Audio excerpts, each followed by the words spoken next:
Oke anak-anak, Assalamualaikum warahmatullahi wabarakatuh. Pada kesempatan kali ini kita akan belajar bagaimana peran Indonesia terhadap negara kawasan ASEAN. Kita telah tahu bahwasannya Indonesia merupakan salah satu negara yang strategis. Kita lihat bahwasanya di peta ya, di peta ada negara Indonesia di sebelah selatan itu berbatasan dengan Samudra Hindia, lalu utara ada Singapura, dan timur ada Papua, barat timur itu berbatasan dengan Papua New Guinea, juga Samudra Pasifik. Sebelah barat dia berbatasan dengan benua Asia dan Samudra Hindia.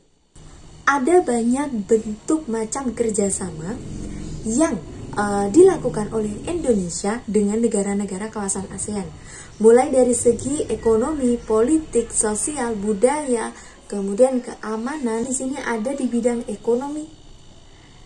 Dari kerjasama antar negara kawasan ASEAN, maka di situ bentuknya AFTA.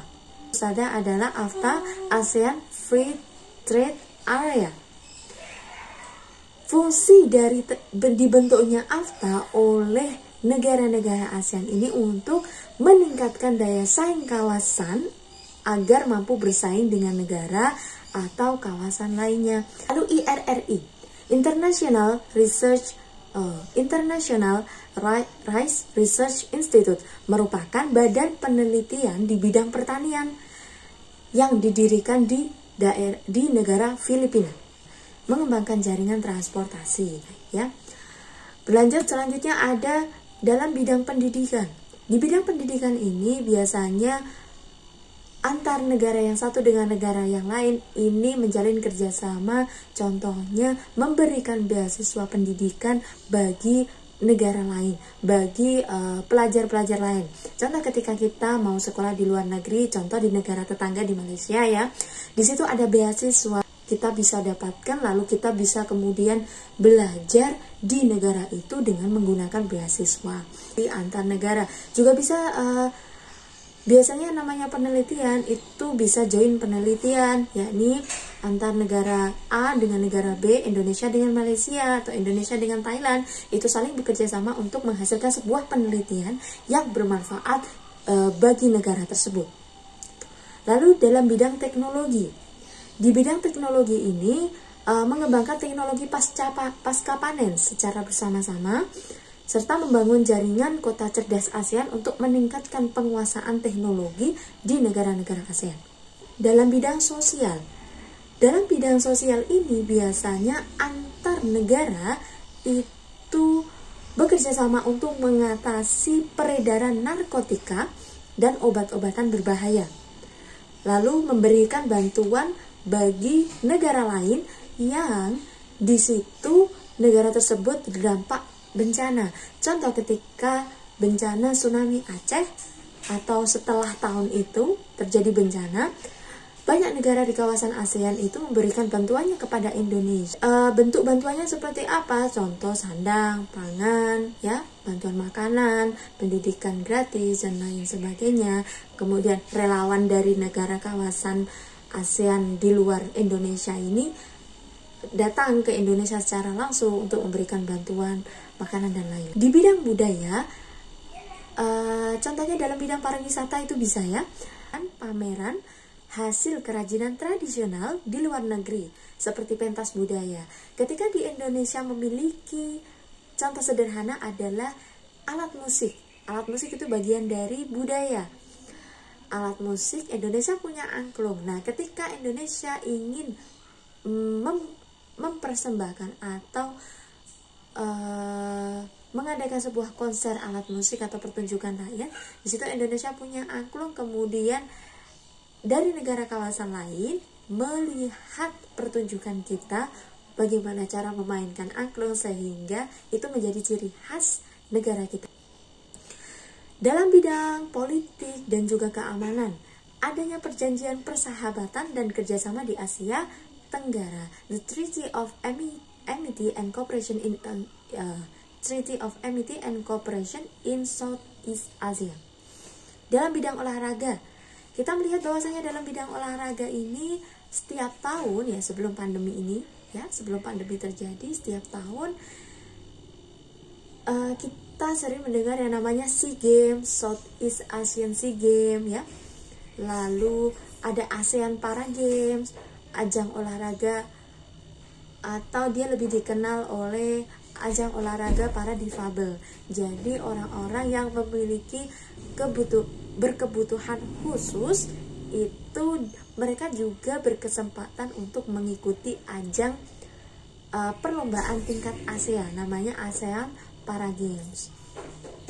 Lalu ada AFC, Asian Football Championship. Nah, selanjutnya ada peran negara Indonesia di ASEAN. Yang adalah Ada Malik berperan sebagai salah satu orang yang ikut menandatangani deklarasi Bangkok untuk terbentuk negara ASEAN. Bunyi dari beberapa deklarasi Bangkok ada sekitar 6. Yang pertama di situ ada, jadi antar negara kawasan ASEAN itu mempercepat pertumbuhan ekonomi dan kemajuan sosial budaya di Asia Tenggara. Bagaimana cara mempercepat pertumbuhan ekonomi di kawasan negara ASEAN? Memajukan perdamaian dan stabilitas kawasan dengan tetap menghormati keadilan dan penegakan hukum, serta meningkatkan kerjasama dan rasa saling membantu untuk kepentingan bersama, khususnya di bidang teknologi, di bidang pertanian, industri, perdagangan, transportasi, dan komunikasian ya. Nomor 2 adalah Indonesia sebagai tuan rumah ajang SEA Games, di mana ajang SEA Games ini dilakukan setiap 2 tahun ya, dan diikuti oleh negara-negara di kawasan ASEAN, termasuk Timur Leste. Indonesia sudah 4 kali menjadi tuan rumah SEA Games. ASEAN, Konferensi Tingkat Tinggi ASEAN, merupakan pertemuan kepala negara maupun kepala pemerintahan negara-negara ASEAN. Tersebut dihasilkan beberapa kesepakatan ya untuk menunjang kemajuan bagi negara-negara ASEAN. Lalu ada nomor 4, yakni penggagas dibentuknya Komunitas Keamanan ASEAN atau ASEAN Security Community ASC ya, untuk menanggulangi tindak kejahatan dan kekerasan militer maupun non-militer seperti halnya terorisme, separatisme, atau kejahatan lintas negara dan perampokan. Kamboja dan Vietnam. Tahun 1977 hingga 1978 itu terjadi yang namanya perang antara Kamboja dan Vietnam. Di situ ada pengaruh pemerintah Tiongkok ya. Sedang Vietnam berada di bawah pengaruh komunis, yakni Uni Soviet saat itu. Jadi konflik antara Tiongkok dengan Uni Soviet ini melecut jauh, sehingga dari situ dianggap mempengaruhi konflik antara bangsa Vietnam dan juga negara Kamboja. Itu perdamaian Filipina dan gerakan pembebasan Moro. Indonesia membantu upaya perundingan perdamaian antara Filipina dan gerakan pembebasan Moro, di mana di situ Indonesia meminta kepada pemerintahan Filipina ya agar hidup damai dengan umat Muslim di Moro. Jadi saat itu ada konflik yang terjadi antara Muslim Moro dengan bangsa Filipina.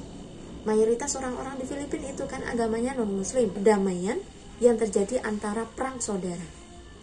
Indonesia berupaya untuk mendamaikan pihak-pihak yang berkonflik, khususnya tadi di wilayah Kamboja dan Vietnam, untuk mengusulkan pertemuan adanya Jakarta Informal Meeting. Nah, di Jakarta Informal Meeting itu nanti dapat mendorong diadakannya pertemuan konferensi perdamaian di Paris yang terjadi sekitar tahun 1989. Khususnya Indonesia sebagai salah satu pemerakarsa perdamaian di wilayah ASEAN. Ya, oke, itu saja yang bisa Ustazah sampaikan. Mohon maaf bila ada kekurangan. Insya Allah pertemuan pekan depan kita akan ada ini ya, formatif ya. Insya Allah pertemuan ke depan ada formatif. Semoga Allah mudahkan. Formatifnya adalah materinya di materi karakteristik geografis, ekonomis, karakteristik wilayah geografis, ASEAN dan juga materi pada hari ini yang telah Ustazah sampaikan ya. Semoga Allah mudahkan dan tetap semangat. Terima kasih. Saya tutup. Assalamualaikum warahmatullahi wabarakatuh.